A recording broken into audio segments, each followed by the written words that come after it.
Yo, what's up, everyone? Welcome back to the Hope Shot Live, Sunday Night Live. Tonight, we got our special guests. We got Melissa from I'm Sober, So Now What? Boom. Got it. You got it. Got it.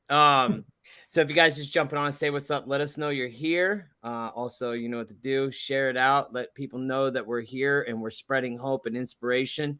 And we want them to hear us. And I'm gonna ask Caesar if he could share a clarity statement. All right, the Hope Shot Clarity Statement. We here at the Hope Shot are a group of people in recovery spreading inspiration. We come from all different walks of life and pathways of recovery. Our verbiage may be different at times, but we all have one thing in common. Recovery is a lifestyle. We support all pathways of recovery. It doesn't matter how you get from A to Z, just get there. Thank you for being a part of our Hope Shot family. Thank you, Caesar. All right, let's see who we got up in here.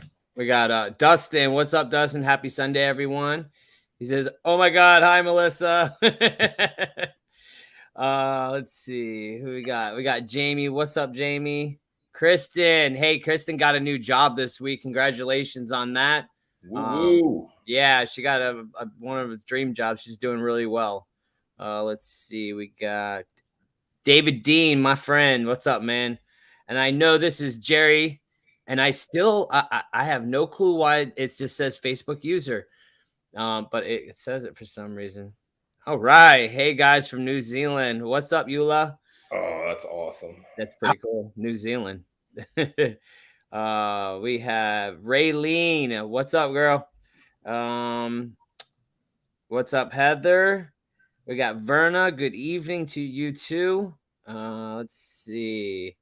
And we got Aaron Turner. What's up? I start my new position at the Twin Stadium tomorrow. God is good. Congratulations, dude, on the new job. Congrats, brother. Good luck tomorrow on the new position. That's always a good, awesome thing to get into that newness of life. So tonight, me and Caesar were talking about doing, and Nate, we're talking about doing, what were we talking about? Shifting your perspective. Oh yeah, that's what it was.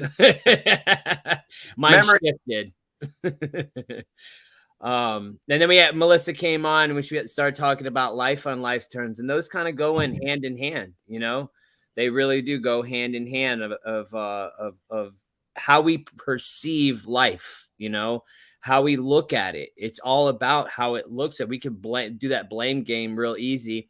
I can play victim super fast, you know, carrying my ass out on the stretcher, you know, and it happens all the time. But I'm not going to go first this time. I'm going to let Mr. Caesar go first.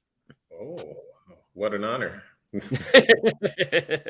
Well, so I was listening to what Melissa said before we got on, and it ties right into what I was thinking as far as shifting our perspective.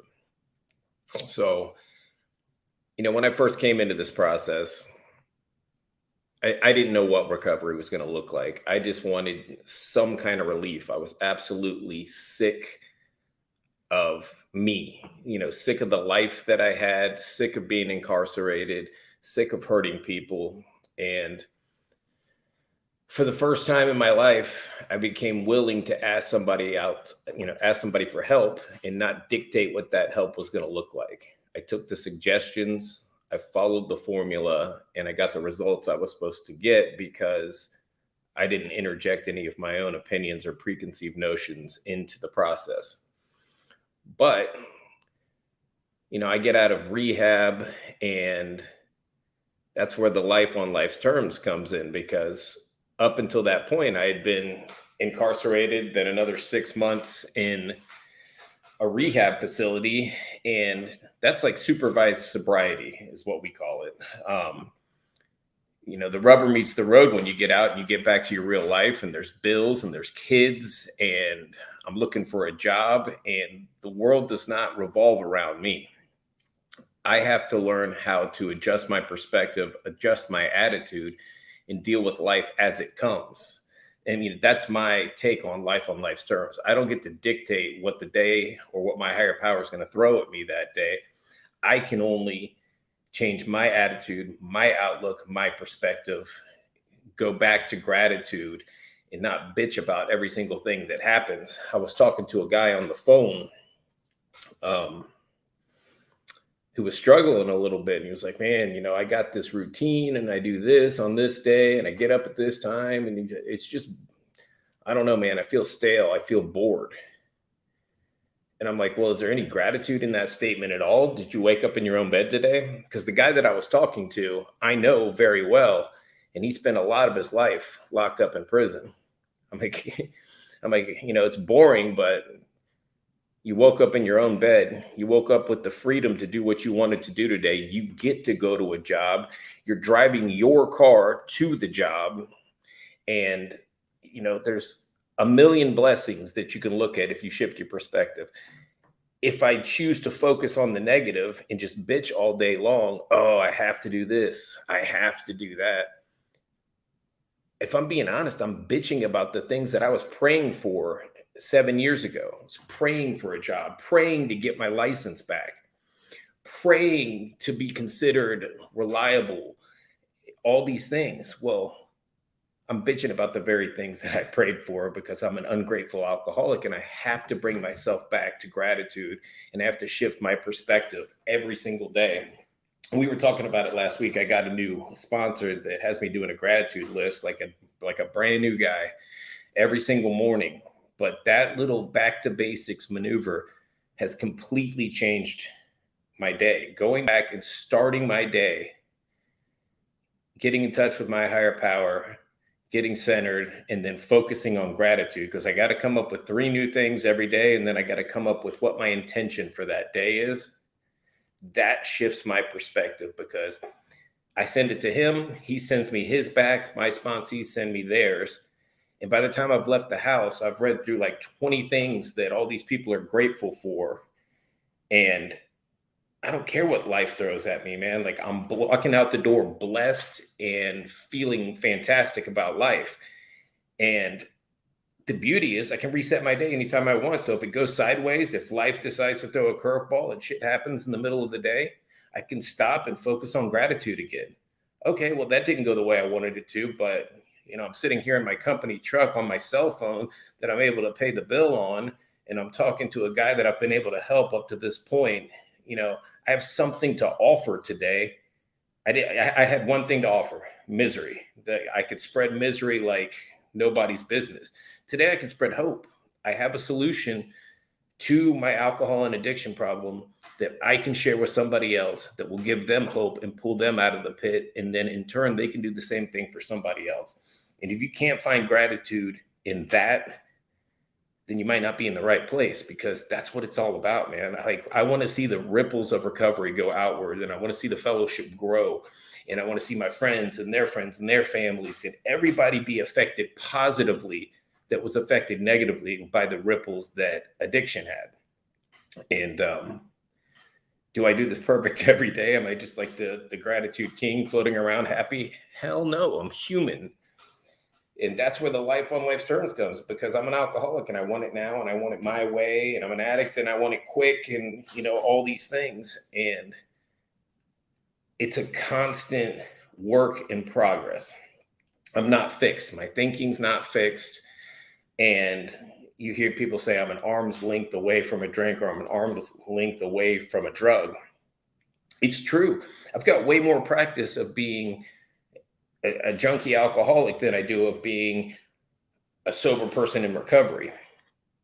So I have to keep practicing, and I have to put these things in place, and I have to shift my perspective every single day so that I can be the best version of myself and be of maximum service to my higher power and to my people that are around me. And when I'm doing that, truly my higher power is in the background, taking all those little problems and just going, don't worry about that. Just keep helping people. Don't worry about that one. Just focus on that other dude, and we got you. And it's just a beautiful process, man. We're so blessed to have this thing, and I never really get any less excited about it. You know, even though life can be mundane, I don't get less excited about recovery, because recovery is everything to me. It's given me my entire life. I had nothing to live for before. I have everything to live for today. So that's what I got. Thanks, Caesar. You know, that's one thing, is like our recovery is always evolving too. You know, it's ever changing year by year. It gets, it gets better, man. We change as people, man. We grow up in this deal, you know, and it shifts our perspective, man. And the things that used to bother us in the beginning don't seem to be that big as they used to be. You know what I mean? And you know, that's the one thing is like we can recognize these little baby little things, and we know it's working. We know this shit's working, you know. It just depends on if we take our daily dose of it, you know. It's almost like taking a prescription. You know what I mean? This is our prescription. Our sponsor has freaking wrote the script out for us, and we have to take it on a daily basis. If not, man, we're in trouble, you know? So I'm going to read some of these comments, and then I'm going to ask Melissa to share for us since she's our guest tonight. Let's see. We got Terry Lynn all the way from Tennessee. What's up, Terry? Thanks for joining us tonight. We got our friend Shannon Decker. She says, "Hey, beautiful people." Hey, Shannon. The beautiful people, the beautiful people. Da-na-na, da-na-na-na-na. No? Okay. Oh, Melissa was rocking her head to it. She knows. Yeah, she knows. She can get down with it. Let's see. We got Dustin says, "Yep, after 6 months in rehab, I thought I knew everything there was to know about recovery and thought I had all the answers. And boy, didn't take long for that reality check." Yes, sir. We have to undo what we know, you know. We got Joseph Lang. What's up, my friend? We got Kristen says that part. I can't dictate my sobriety. My way obviously doesn't work. So I thank y'all. I thank y'all so much. The suggestions I have followed have guided me. You were guided me where I am now. This has all happened super fast, but I am blessed. Heck yeah, Kristen. Mm-hmm. We got Carrie. What's up, Carrie? And let's see. We got Kimberly's listening from Jackson, California. What's up, Kimberly? We got Rachel says, "Happy Sunday, fam." And oh, we got Lisa on here. Hey, family. What's up, Lisa? We miss you. And Scott says, "Instead of down with the sickness, down with the sick, done with the sickness." Go back up to Shannon's other comment. Which one? This is Here, yeah, please do. Thanks, buddy. I forgot I got control. He has control. Crazy how we would do all kinds of things we didn't want to stay tight, but our sponsor suggests a few phone calls, etc., and boom, how quickly we forget the gift of desperation is gone. It's true. It's like I would trudge through hell to get what I needed, but you want me to call some guy? I don't know. Why would I do that? That sounds awful. But dude, if he had that stuff, bro, we'd be on it. I love how high and mighty we get. Oh yeah. So I'm going to get Melissa to share a little her 2 cents on life's terms and perspective. If you want to unmute yourself. You got to unmute yourself, or I think I can. Nope, I can't. You got to unmute yourself. She's like, uh-oh. We need a technical guy. Should be right next to your... There you go. Got it. Did it without my IT guy. Ooh. So, yeah, hey, I'm excited to be here. Hope Shot, thanks for having me on. I love everybody and everything about Hope Shot. I really am a big supporter of you guys. I'm so excited to spend this time with you right now. You know, if I wasn't on here with you, I'd be sitting on the couch watching and chiming in, sending my messages, because it's a great check-in for me. You know what I mean? I love this time that y'all have, and you know, Wednesday night's good too, but Sunday, it's just cool to have that unity with everybody and kind of get a little grounded before we start the week again. So I'm glad to be here. And I needed a check-in. I needed to show up tonight because I've had a rough couple of weeks, and I could easily have fallen, and maybe I did a little bit, into the victim mentality, because I'm a little like Justin about my stuff and my ideas. I like that control. I like to have my things go a certain way, and I'm all in, right? And I've got it all planned out, and I got a lot of passion behind it, and I got a lot of drive, and I'm working for this, and this. and life is happening and pulling me away from some of the things that I want to put my focus on. Not life, my higher power is saying, you're getting in the way again.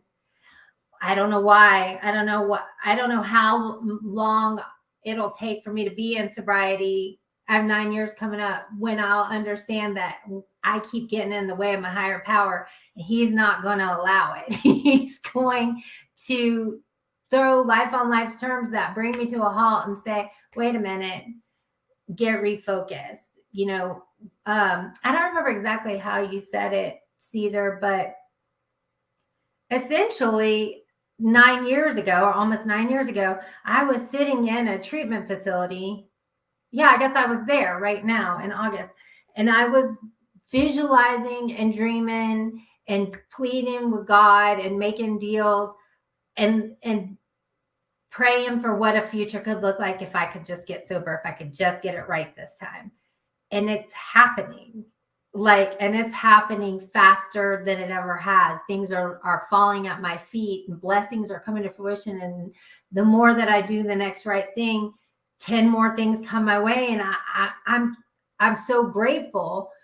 I really am. This is what I do the work for. I want to have the opportunity to reconnect with my family. I want to be able to take a little bit of wisdom and share it with other people that are walking through sobriety.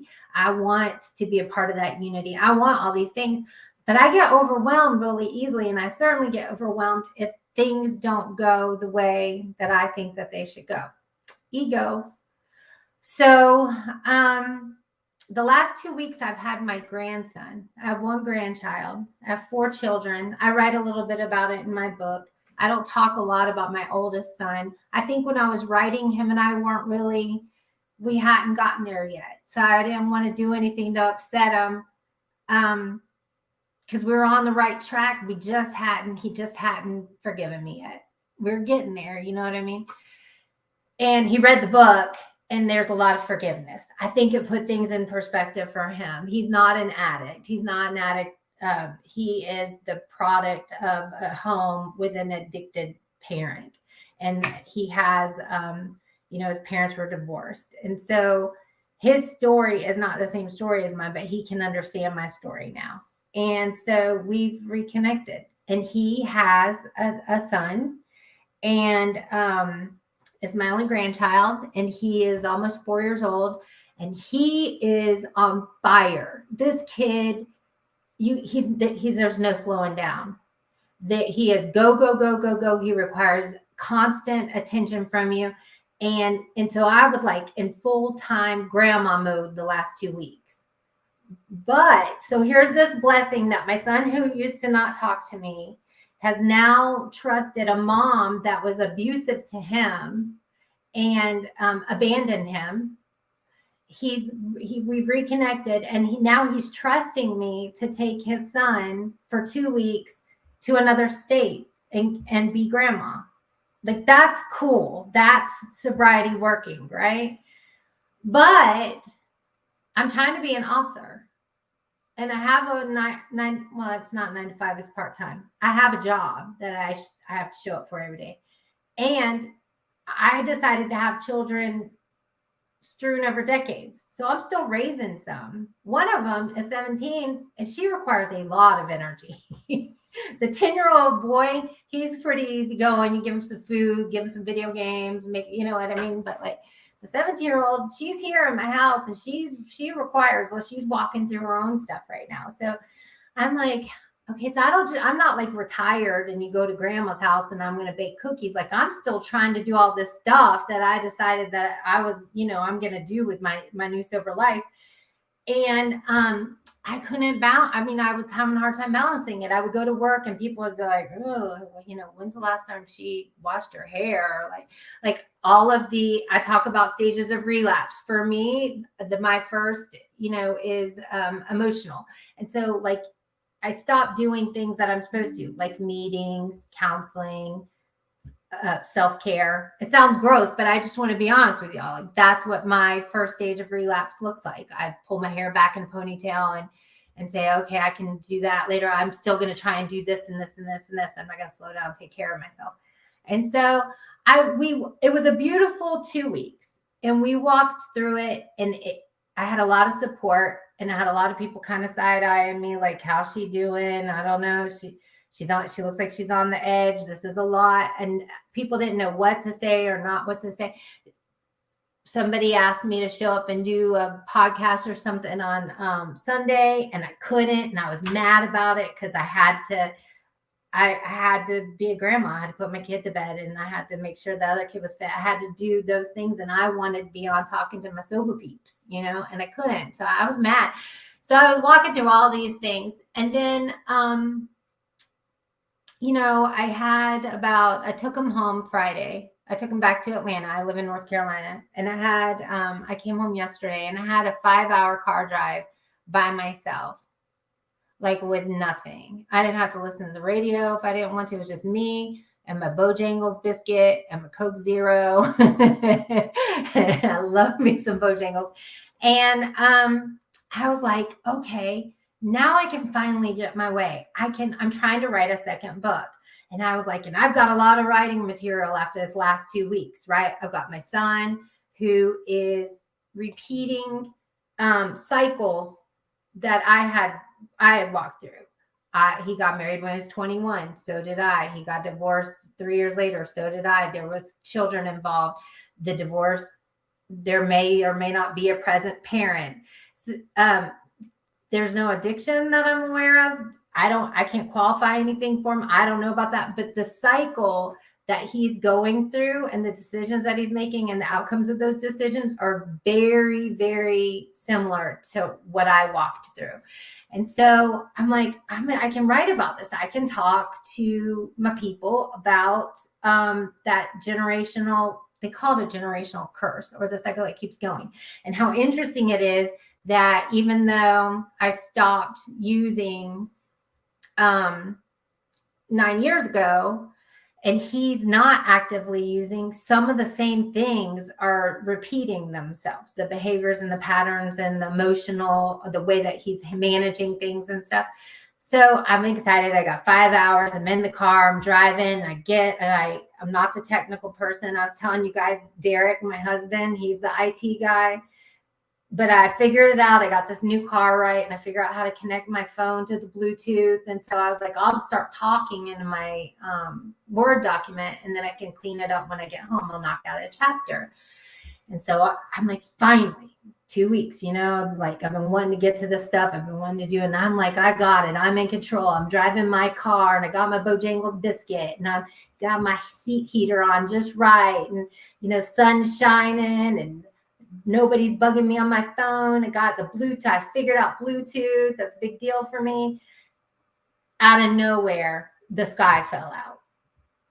And I'm talking like I've never driven through anything like this before. Like so bad that I called my husband and said, hey, I just wanted to tell you I love you because I'm in a really bad storm and this doesn't look very good. And he was like, get off the phone. Like, what are you doing calling me? No, but it was bad. And so, you know how when the sky falls out and you're on a highway, and I was on 85 north. That's the main highway that connects Atlanta to North Carolina.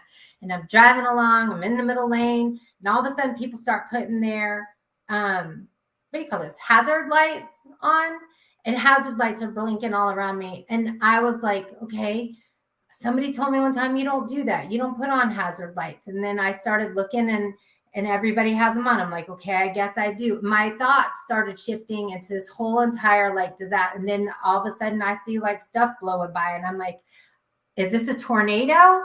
There's no report it was a tornado, so we can call it like a faux nado, like a fake nado, but it was like being in the middle of a tornado. Okay. And so things are blown by. Some people are stopping on the side of the road, and I'm up. I've got like the death grip on the steering wheel. Like I think I still have nail impressions in my hands from grabbing so tight. I turned down the radio, which is funny because the radio wasn't even on, but you just do that, so you can concentrate. And I'm like, yeah. And the Bluetooth, it's sitting over to the side. The chapter's not getting written. And I'm like, so I'm going through all these thoughts. I'm like, I don't want to die yet. God, you didn't get me this far for me to die on the highway. I'm not on 85. It's not even a good highway. And I'm going through all these things. And then I pull off the rain stops and it starts clearing up, and I'm like, let me pull over. I need to get it together. Maybe I'll get some coffee or something. So I get over to the side of the road, and I pull into a gas station, and then I realize I need gas. I'm like, well, this works out great. So anyway, I could go on and spend the rest of the hour talking about this rainstorm and this whole trip home. But essentially what had happened was I got in the car believing I was going to write a chapter in the book because I said so, because I had done what I was supposed to do. I was a present mom. I was a present grandma. I still showed up to work. I did all these, I did everything I was supposed to do. And now I'm going to do what I want to my way. And I've got all of the control. I'm in my space. And God was like, nope, you're not in control. You're going to focus on getting safely on this highway. And then you're going to pull over, and I actually did pray afterwards. I thanked God. I was like, thank you, God, for getting me through that safely, not letting me have a panic attack. And as I was talking to him, it came to me, I stopped you. You're not getting it. You're not hearing me. You are not in control of this ride that you're on, and I've said out loud, I should know better. But I don't, because that's what we are. We're human and we're addicts, right? We're in recovery, but we will always have that mentality. That ego is always going to slide in as soon as you're slipping on your program. And I was slipping. I was in, if you read my book, you'll look at how I talk about how I understand relapse. And I was in deep into the first phase and tiptoeing into the second phase. And it's because I was trying to be in control instead of working my program and being spiritually fit and doing what I need to do. And I was trying to people please. I was trying to take care of everybody else. And it's not, you can't do that. You have to take care of yourself first, and you have to work your program first, right? Before you can help other people. And so that balancing act is something that I'm walking through. I wish I could be like this great, I'm this author and I got my act together and I got a microphone. Look, I'm actually a podcast. I look important and professional. It's not the case at all. It is life on life's terms will constantly come at us and show us that no matter what we set our mind to and what we plan on doing, there's going to always be things, and we are not going to be able to find gratitude, Caesar, right? Like you were talking about, we're not going to be able to find gratitude through those things. It's all the things we said we wanted. We're getting it. So we're not going to find that gratitude if we're slipping into that addict mentality, which is very much the victim mentality. I'm tired, and then I'm not getting my way. I couldn't have. What we're getting is the chance to live a good life. And we have the opportunity while we're living that life to share with others so they can feel that same thing that we get to feel, that renewed sense of purpose. And that's where I'm at right now. I haven't pulled completely out of it. People are texting me today. They're like, hey, how are you? What's going on? You chill, you're back in your regimen. I'm like, I'm not even texting anybody right now. There was one emergency I responded to. And I said, yeah, Justin, I'm in for tonight. That's it. I just needed to kind of take a step back and go, it's okay to just be. And it's okay to realize that I was slipping on my program. And it's okay to talk about it with my sober friends. And it's okay to say, tomorrow is a new day, and I'm going to wake up with gratitude, and I'm going to go in with the way that I'm supposed to, which is where I say, and this is normally when I'm in my good space, is normally I wake up with gratitude before I even get out of the bed. I have my list of gratitude and I ask God, what do you want me to do today? What can I do for you? Show me, make it clear to my big, thick head what it is that you need from me, because I'm willing and I'm ready. When I get up and get out of this bed and I start this day, my whole entire day is going to be of service to what you call me to do. Then I'm not walking around with my own agenda. It's not. I'm going to whatever I come across on life's terms. That's where I'm supposed to be, and that's what I'm going to do. And I'm going to do it with a full, grateful heart. That's it. That's all I got for right now. That was great. I loved how you talked about the stages of relapse, because like when we're doing trainings and stuff, they talk about the stages of change too, and that's something that we go through this whole thing. It's like the stages of change, or the also the stages of what's the stages of Grief? No, the contemplation, when you're getting into, you're about to hit recovery, Yeah. Stages of change. Which is kind of like grief too, has different stages. Right. Yeah. Mhm.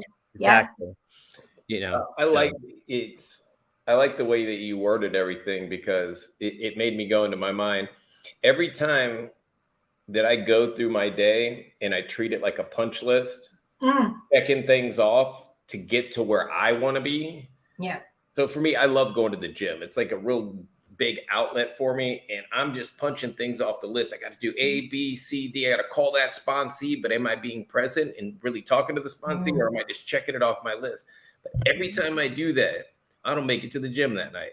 100%, because I spent the whole day bulldogging my way into getting what I want at the end of the day, and I never get it. It'll always end up with like 7:30 at night. I'm finishing one last thing and then one more thing. And then I'm like, it's too late, man. I can't go to the gym now. And then when I'm quiet at night and I'm thinking about it, I was like, oh, I did it again, didn't I? Like, I made it all about. Isn't that cool? Isn't it cool that, Caesar, that we're in a place where, too bad we don't get it before we have to go through the whole rigmarole. You know what I mean? But isn't it cool that our whole rigmarole isn't months and years of using and whatever before we have some epiphany, or you know what I mean? Like we are in some kind of program or system where we do go, aha. Like, isn't it cool to know that like we're not stuck in that place like we used to be? We We're can say, stuck as long as we used to be. You know, like, I mean, we can sit on the pity pot as long as we want. I'm really good at it. I'm super good. Yeah. But the thing is, I've got people around me all the time that aren't gonna let me sit there. Yeah, there's that unity. Once I talk about it out loud with somebody, I usually realize instantly what a baby I'm being, and then we can laugh about it, and then I move on. Right. But when it's in here, it's all justified. And I'm like, I can't believe that this is happening to me and poor me. And then I say it out loud, say to Nate, and I'm like, I can't believe I just said that. Like, I sound like such a baby. or do you? As you're saying it, you're like, stop saying that. You like, sound like a baby. Yeah. Why did I make this a thing all day? That the moment that I spoke it out loud, I realized I'm being an absolute child. But it's also because I kind of am a child, you know. I started using really young, and if I had to say for emotional sobriety, I'm probably like 14. Yeah. 14. Yeah. Same. I'm gonna read some of these comments real quick, and I'm gonna turn it over to Nate, and then after that, then I'll speak a little bit on this. But we got Lauren says 7 months, 12 days clean from Bushnell, Florida. What's up? Congratulations. Yeah. That's what I'm talking about. Melissa Rose says, I love that you spoke on changes of relapse. I learned about that in rap. Good. Let's see. We have Stephanie says, yes, I love to drive. I do my best thinking alone in the car, as well as crying, screaming. This is great. Thanks. Let's see. Carrie says, good to see you. Oh, that her friend's on here. Yeah, good to see you. Shaylin, right? Did I do good? Hope so. Allie, the topic is perspective. Change perspective, also life on life's terms. It all goes hand in hand. What's up, Recovery Revolution? That's powerful. Balance is hard. Aaron says, I hear that all the time, life on life's terms, because it's true. No, we have to accept it or not. It just depends on what we want to spend more energy on. Usually accepting it is a lot easier. Aaron says, starting the day with gratitude is the only way to go. I find I don't If I don't, I'm in for surprises. Yeah, that's what Caesar was saying. Yeah. Pre-contemplation, yeah, stages of change that is what it is like there's 5 stages, I think: pre-contemplation, contemplation, and then there's like you're almost there and then you're there, you know. Yep. Yeah. It's in the thing, it's in the training, bro, trust me. Anyways, I'm gonna turn it over to Nate. It doesn't even matter at this point. What's up, everybody? I hope you're all having a good Sunday evening. It's a pretty relative topic for me right now because I too I've had a rough couple weeks, man. As far as and for me, I mean, I need to always go back to like the beginning because life on life's terms, that was one of those comments that would make me snicker and make fun of these program people. You know, these guys are idiots. They're dorks with all their cliches and stupid sayings and the things that I make fun of it because I was so cool, you know. And you know, I would leave and go get loaded and end up in prison again, but I was cool, you know. So anyway, I come back around this time and I have a few revelations, and one revelation is all them damn sayings. They annoyed the shit out of me because they were so true, and I had no idea how to apply them to my life, you know. And this one being the life on life's terms is one of those. It's like it was like a riddle to me. I like, what are these people talking about, you know? And so.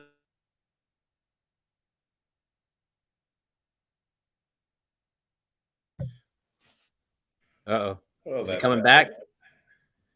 Is he kind of come back? I don't know. Poor guy. Yeah, He it's gets frozen in a really awkward face. I I feel bad for him. I know it sucks. It always gets you at your bad angles. You know what I mean? Like, sure. He definitely needed to talk about that. So hopefully he'll. Maybe I should kick him and then he can come back in. Yeah, do it. I mean, kick him. Kick. All right, let's see if he comes back in. Anyways, all right. Well, I guess I'll go and I'll let him go when he comes back. Good Yeah. Hopefully, it doesn't freeze me. Nope. Yeah, life and life's turns, man. You know, it's funny, man, when we start following the ways that our higher power wants us to, man, how life just starts getting a little bit better when we stop fighting it, you know. You know, ever since and going with, you know, taking that leap of faith, you know.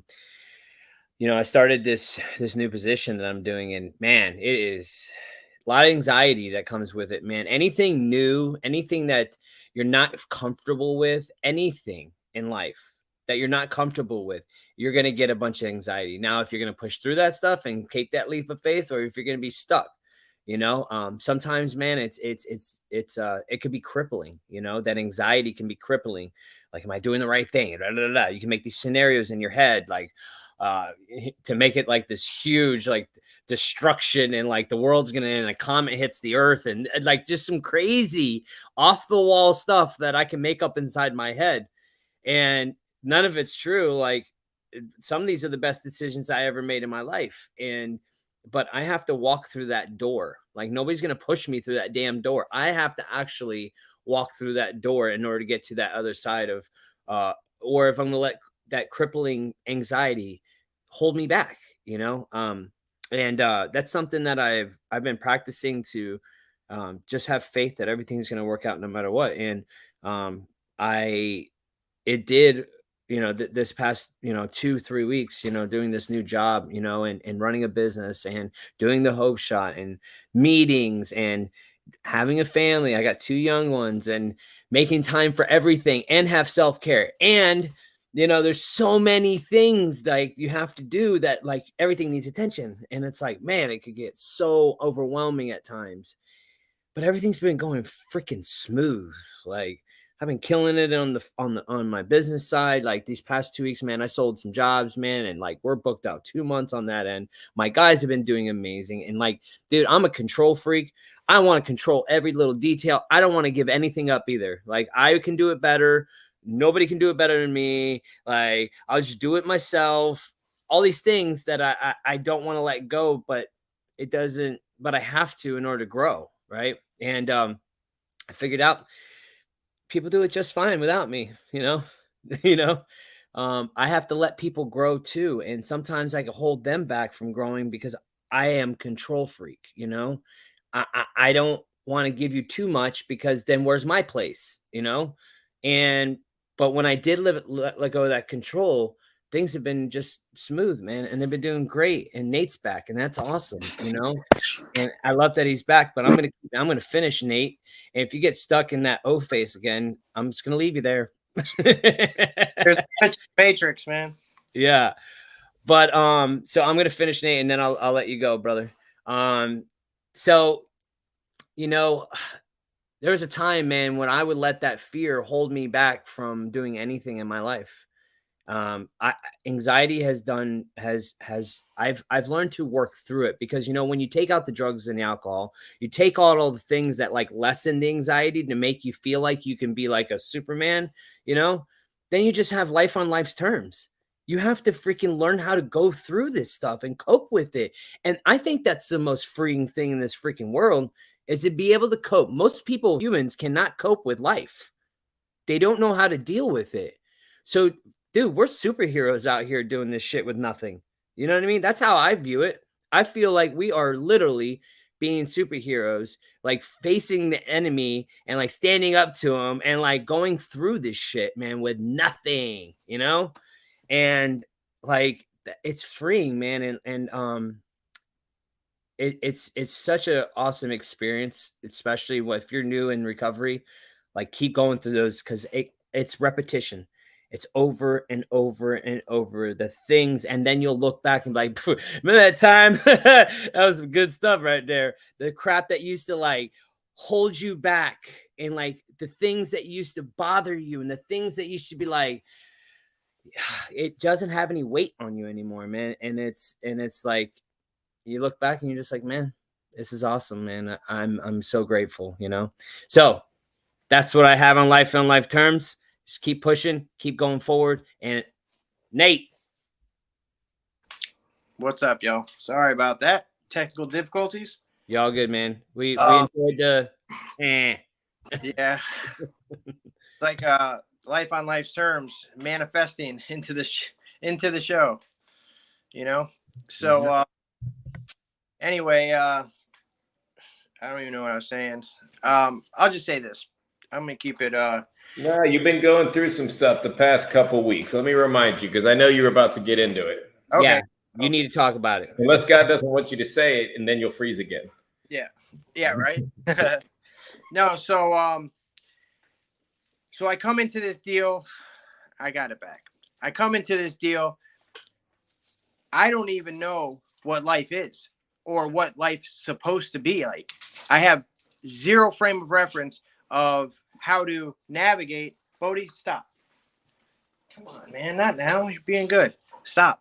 Okay, so I have no idea how to navigate in a regular community society. I spent all half my life in prison. The other half, I was on the streets with a needle in my arm, just completely oblivious to anything, rules, bills, relationships, what it meant to be a son, what it meant to be a brother. I had vague ideas and I probably lived some of them out sometimes, but to truly be there and be present and show up as a man, as a human being, as a family member, as a friend, what have you. I had this is all foreign to me. So like first and foremost, let me figure out what it means to be alive and to live as a normal person, right? Whatever that is. And so how do I do that? Like, I mean, we were talking about all this stuff. Well, how do I do that? So I have to find out. I have to really surrender, truly, make a decision to do something different. And then I come into this deal. I see this stuff working in other people's lives. So I connect with these people and I get vulnerable. I get honest. And they show me how to connect to this source, this God, this higher power everybody's talking about that I have no idea what it is or how it's supposed to work in my life. But I see it working in their life. So I'm like, I'm game, because I'm just desperate and pathetic enough to try something different at this point. So anyway, I connect to this. I go through this process. I start taking other people through this process, and then things start to happen. Now that I've experienced the psychic change that some of our literature talks about, which is just fancy words for a change in perspective. And and there's some revelations along this path. One is that substances were the least of my freaking problems. You know, I am a mess without the drugs and the alcohol. You know, I am my mind is wired a little different. Which is not to say I'm unique, because all my peeps are we have the same wiring going on. So anyway, yeah, I'm just, I see things differently. I receive things differently. And but through this process, through my constant connection with my source, my God, and through constant work with others, you know, I begin to, and I've shared this on here before. It's like I was in a foreign country and everybody was speaking a different language. When I connect to these people, to this source, to this process, I begin to understand the language, and I'm able to receive a message finally. Because how in the hell could I ever receive any message when I was consumed with darkness, guilt, shame, regret, fears, insecurities, all these things? I had no room to receive anything. So I go through this process. I work on this stuff. I let go of some of this stuff. I discover my purpose, which is to help others. And finally, I'm able to start really seeing what life on life's terms really means, which is that I am not at all responsible for anything that happens outside of me. It is not my responsibility what happens with who's the president, you know, if I should or not get a vaccine, if what music is going on, what nothing outside of me should have any effect on my day-to-day life. You know, the only responsibility I have is how I deal with these things, how I react to what is going on around me. And here is where it's so vital for a guy like me to keep it really basic and do some simple practices on a daily basis, so I can be prepared for what life is going to throw at me. Because guess what? Life is happening. You know, it doesn't matter how sober I am, how long I've been sober, you know, things are going to occur. And it is up to me to do the work in the interim to be able to face these with some semblance of dignity and grace, right? So yeah, so like here I am a few years into this deal, and you know, I'm beyond blessed. You know, I was counted out a long time ago. Nobody thought that I could ever be sober, let alone ever be free, or own a business, or you know, be a part of a nonprofit, work for the Pasco County Sheriff's Office. Ain't that a trip? You know what I mean? How, you know, the things that we're doing today, the things that I'm doing, is it was inconceivable to me a few years ago. But if things are still happening, so like, you know, the thing that I've been struggling with is I am, and I can say this without a hint of narcissism, is that I am totally okay with everything that goes on in my life. Like, there is not much that can really throw me off, really nothing at all. But when it comes to work and my business, you know, I am powerless over the what happens in that arena, you know, because I can, that is where, and it's a direct reflection of me letting go or not letting go and taking my will back, you know, because that is where, and I've been talking to my mentor a lot this week, you know, like, what is it about that arena that I'm doing wrong? Like, why can I, in every other aspects of my life, I've let God work in my life to the point where he took a hopeless heroin addict that's been spent 14 years in prison, completely removed my obsession, turned my life completely around. Yet when it comes to a simple, you know, job, a business that I'm running, I take that will back. That is where I falter. You know what I mean? And why? Why is that? Is it my financial insecurity? Is that what I'm worried about? Is it, you know, because it's truly not in my control? Or Is it because I've never freaking had anything in my life and I fear losing it? Is it because I don't feel like I'm worthy of this business and I'm really just setting myself up to lose it? You know what I mean? Like, and subconsciously not following through with some of the acts that I should to ensure that that doesn't happen, because I feel like I should be going back to prison, you know, because that's what I'm used to, you know. And these are things that I really need to look at. Like, and this is why it's so important for me to continue searching, to continue asking people, to continue becoming vulnerable. And Bodie, will you fucking stop it, bro? Jesus Christ, man. Sorry. And stop. Okay. I have a puppy, man. I swear, life on life terms, bro. You're powerless over Bodie too, I by have the way. power over this dog, man. He's been great all night until I came on, and then you know, it's funny. Anyway, so my point is this: is that I cannot let up. For a guy like me who, with a mind that's like mine, and you know, that still struggles with self-worth issues, imposter syndrome, thinking that I'm not worthy of all these blessings. I and really it all comes down to like these fears, man, and these fears of not being good enough or losing what I have because I never really had anything to begin with. You know, they infiltrate all aspects of my life to where, but I mean, I don't even understand why I'm feeling like I left Caesars. I just left a 10-year-old's birthday party. I had an amazing time, man. You know, and as I leave there, I got this cloud that descends over me. And I'm like, huh, I wonder what this is, you know, and I'm like marveling over it.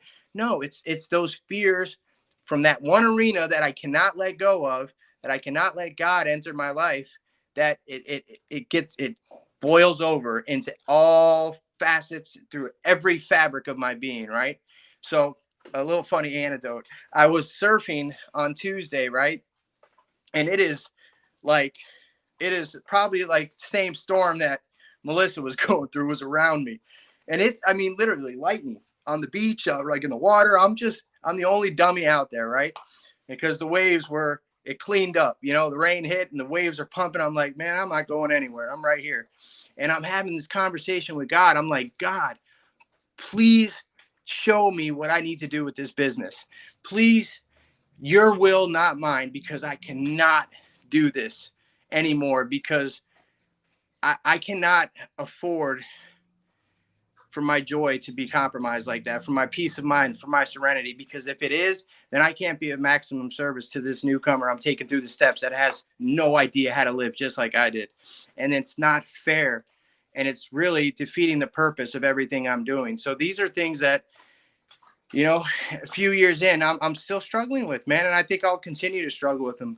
But like Melissa said, and I've said several times on this show, the difference today is when I was a week or a year sober, I would sit in this shit for months, you know, to where now today the duration is a little shorter. That's the difference of the longevity of sobriety. You know, people with 10 or 20 years are the ability to not sit in this mess as long is one of our gifts, you know, if mind you, we are continuously working this deal. And thankfully that is one thing that I never let up on, you know, daily prayer, daily meditation, daily work with others, constant sacrifices to ensure that I'm showing up in people's lives and fulfilling my own responsibilities, non-work related. And, you know, I know I'm going to be okay. I know that without a shadow of doubt. I have complete faith in it. And I can say, you know, all day, like I'm gonna be fine, you know, but when I'm immersed in the situation, I'm gone, you know. And I got some really hard looks. I gotta look really hard into myself and see what's causing that. You know what's crazy is that spins me out worse than not having my daughter. I've accepted that. You know what I mean? To the best of my ability, to where it doesn't control my days and ruin them. But I can't accept this. I don't understand it. If anybody has any suggestions, I'm willing, because I prayed when I was out in that thunderstorm surfing that, you know, God enter into my life and send me a message. And then And then Friday, one of my guys drives the mowers into the retention pond and submerges it in water. And I'm like, okay, God, what are you trying to teach me here? You know? And I don't know. A life on life's terms, it's a trip, man. But guess what? Here I am. I'm showing up for life. And that to me is like a miracle. The beauty of this program is that it gives me space to evolve, you know, into this person that I'm supposed to be. And thankfully, I have a great group of guys and gals around me. And I have this loving and patient God with a wry sense of humor that is constantly sending me messages and signs. And thankfully, I'm able to interpret most of them today, I think, you know, and I know that if I keep praying, if I keep showing up in other people's lives and I keep being myself, that all this more will be revealed. And thankfully, I'm, you know, able to show up and receive that message today. So that's all. And not freeze. Yeah, not free. At least on this round, you know what I mean? My internet's perfect, man. I don't know what that was, man. Dude, what you were talking about is with imposter syndrome and all of that. Like, have you ever had that moment where you haven't done anything wrong, but somebody questions what you're doing, and I immediately go right back to like fear of being found out. I haven't even done anything wrong. I'm like, oh my God, they're going to find out that I shouldn't even be in this position. I shouldn't be. I'm underqualified for everything. I'm underqualified for life. Yeah. That's why they're questioning me, because I'm not good enough. And it's like it opens the rabbit hole up. And then it turns out somebody's just talking to me about normal stuff. And I've jumped to the extreme, most horrible situation that could happen in my mind. And we're just having a conversation.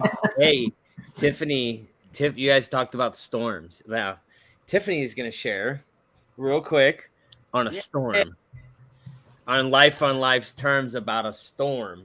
Hi, guys. Hey, Hi. Hey. I'm in the living room listening to Melissa, you talk, and the whole car ride thing. Okay. I just honestly went through that. I got back from a trip from Tennessee and I had all that time to drive and think, right? And there was a whole thing that happened there that I'm not quite ready to share with everybody on here. I'll get to that point for a topic of acceptance per se, right? For tonight, we're talking about life on life's terms. And I thought it was really funny. You talked about your car and Nate was talking, you both talked about the storm. And so on Tuesday, that specific storm, I'm sitting on my couch. Okay, we went out that day school shopping with my daughter and 2 other children, and we get home about 3:00. We come inside, we're doing stuff, and all of a sudden, we put all this stuff away. I sit on the couch and I see this storm. We're hearing the lightning and the thunder, and it's wild. And it's like a hurricane. My daughter Marissa was like, "What is up with Spring Hill? Like, you guys have the loudest thunder I've ever experienced." And so I'm sitting on my couch and I'm on my phone videoing out the back window, all of the rain twirling and the lightning. And it's just incredibly like a hurricane. I was like, this is so cool, but like crazy, like, wow. Our oldest daughter comes home from work. She goes, "Did you guys just get home?" I said, "No, why?" It was after it stopped raining too. It was done raining. And she goes, "Oh, your car door's open." I said, "What?" She goes, "Your car door's open." We go out there and I'll tell you, I have never in my life seen a car flooded the way it was flooded. I mean, I'm talking every little cubby and hole was filled with water and everything, seats and floorboards soaked. And I'm like, oh, okay. And it's still raining. I take some towels out there and I dry as much of the like pockets of water out and I soak it up. And then I realize I'm continuing to dry the same spots because it's still sprinkling down rain. So I just have to give it up, wait till tomorrow when the sun's out and deal with it. Right. So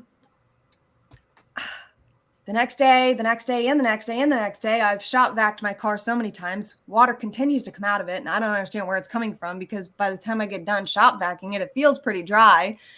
Insane. And of course, now, thankfully, it's most of the way dry, but every time you get in it, you can imagine the smell is absolutely horrendous. Horrible. Like, and, you know, it really came down like, life on life's terms, right? Like, because I had to separate the reason the door was left open was because a child left it open to go get the trash out of the car, but forgot to go get the trash out of the car. So the whole hurricane was in there. And it was hard for me to like, just, it is what it is. Let it go. You know, as I'm sure any of us, when you have a vehicle that works, you like to take care of it. And so it was very disheartening. And I just didn't even, I was speechless. And, you know, at first, the first thought was, I'm just going to keep my mouth closed because I was literally speechless. And then after a while, I was like, it really did just come down to it is what it is. And then the few days following, every time I would get in my car, I kind of started to get a little angrier and angrier because it was so bad and I didn't know what to do. And I'm doing everything I think I can do. And then I had to go back to the basics of I have a car.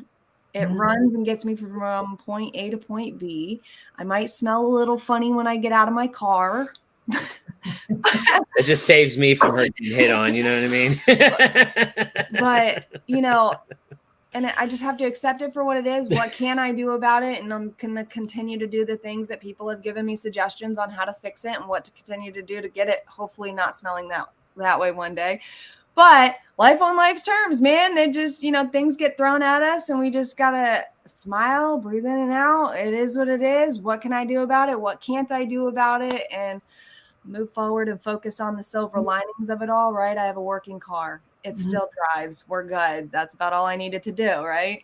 So anywho, I love you guys. I'm listening to you and hope everybody has a great night. Aww. Dave? That's warm though. That's just dumb. Damper it in that car. Listen, it's not even. Luckily, listen. This is where we have a guy that does, and he like made my drywall truck that was disgusting. Oh, very new again. If it's your drywall truck, then you are good to go with the race car. Listen, I think this dude can literally just clean anything. I don't even know. Like but I mean, I'm glad she shared that. I think I shared on here before that there was a point where I micromanaged this household with 10-year-olds in it, like a Gestapo prison guard. And I walked in one time and everybody tensed up. And I was like, I don't want my kids to tense up when I get around. And I explained to them why I am the way I am. You know, I could fit all my worldly possessions in a Foot Locker for many, many, many years. So now that I've worked hard to get these things in our life, I try to really take care of them. They're important. I can look at them in hours of work. That's the way my brain works. And when they're playing with slime and doing backflips off the couch, I'm going,